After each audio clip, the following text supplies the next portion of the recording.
Page 35, Musette.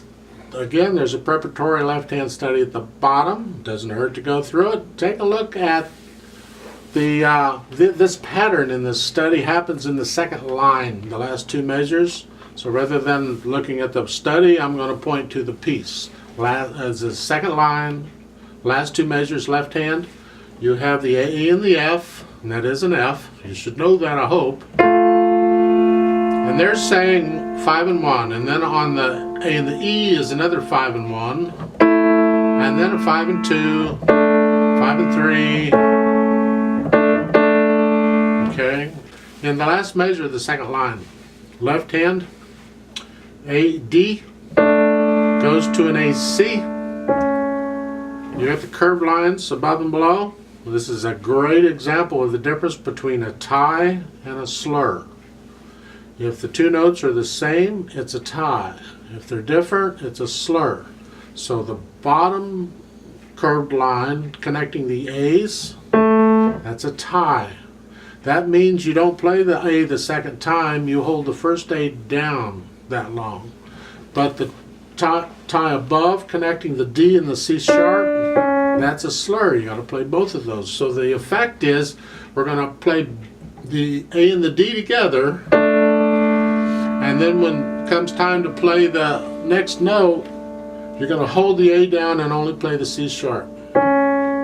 Now, the fermata at the end of the second line on the 8th note in the left hand, the last two measures of this is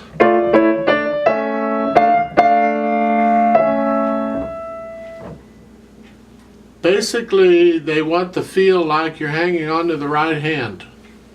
The E, because the left hand, that's 2 8th notes long, that A, C sharp, and then you lift up on it, and you're holding the E down by itself, and you're just going to hang on to that E for a little bit longer, okay?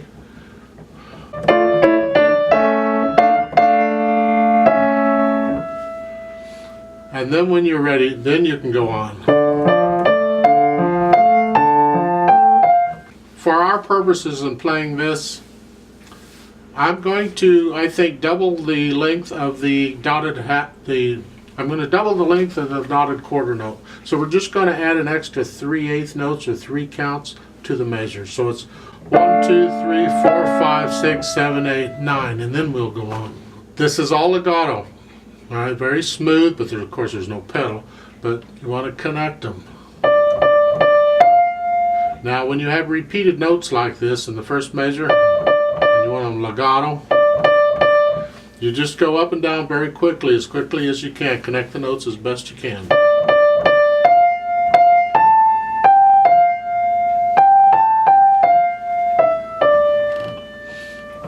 In the second line in the right hand, on the second and third measure, you have to cross over the thumb. Hopefully that's not a problem to you. In the left hand, you're basically doing the one chord as a arpeggio thing. Well, in the third measure, it's changes a little bit. But then in the second line, the left hand's got to move, okay? Up to here. You got 1/8 rest to do it in. Now watch out at the fingering in that first measure of the second line for the left hand. It's third finger on the D.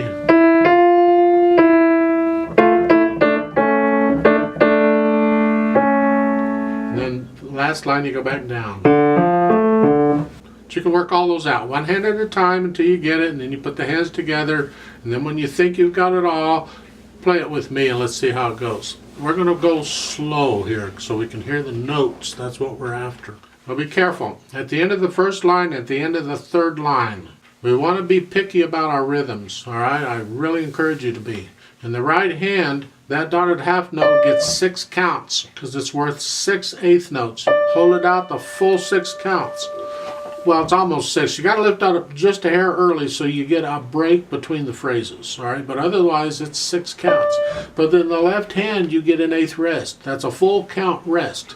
So it's 1, 2, 3, 4, 5, 6. So for one count, the right hand is down by itself. All right? Don't lift those at the same time. Wrong. No. Now the tendency in this piece, because the left hand is doing its thing, is you'll play the left hand loud. You have to watch it. You'll just come out.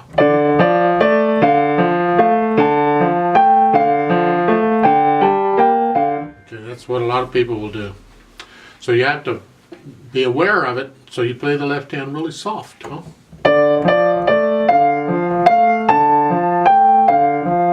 Because the melody's in the right hand. Now I harp and harp and harp about being accurate as far as how long you hold the notes down. Now because we are counting eighth notes, I put the metronome on 70. It's beating eighth notes. So that first measure.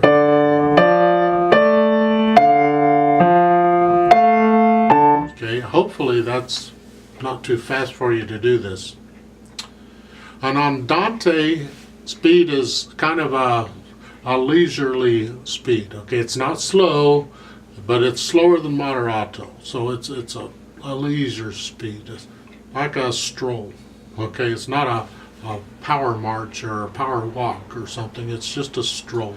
So let's try this together. First line is repeated, and then the second two lines are repeated. You see all those repeat signs thrown all over everywhere? Isn't that wonderful? So you're starting out up here. By the way, this piece is in the key of D minor, and I would suggest you go do my scale video on D minor and learn that scale, and the arpeggio video on D minor, if it's up.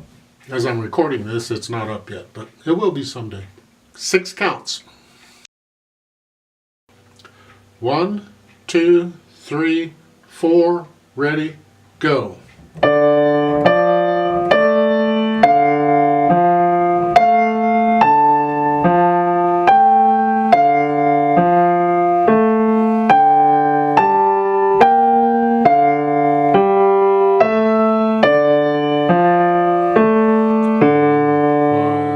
Repeat.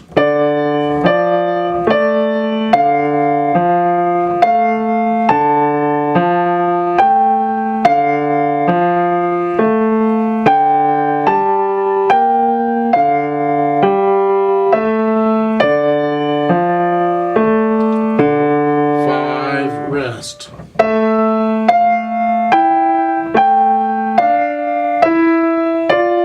2, 3, 4, 5, 6. 1,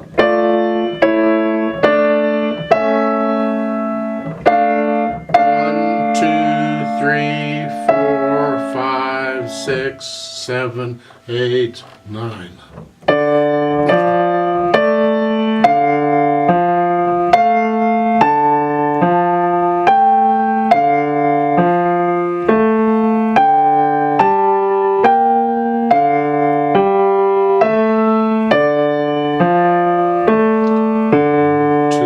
Repeat.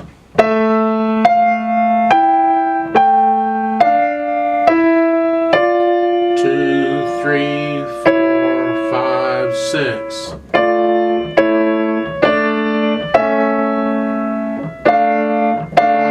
2, 3, 4, 5, 6, 7, 8, 9.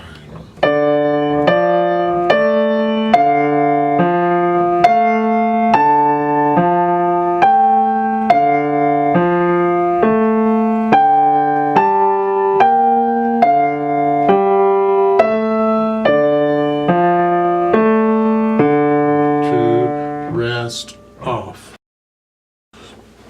I don't know if there's a recording of this on YouTube or not. I think I would play it something like this.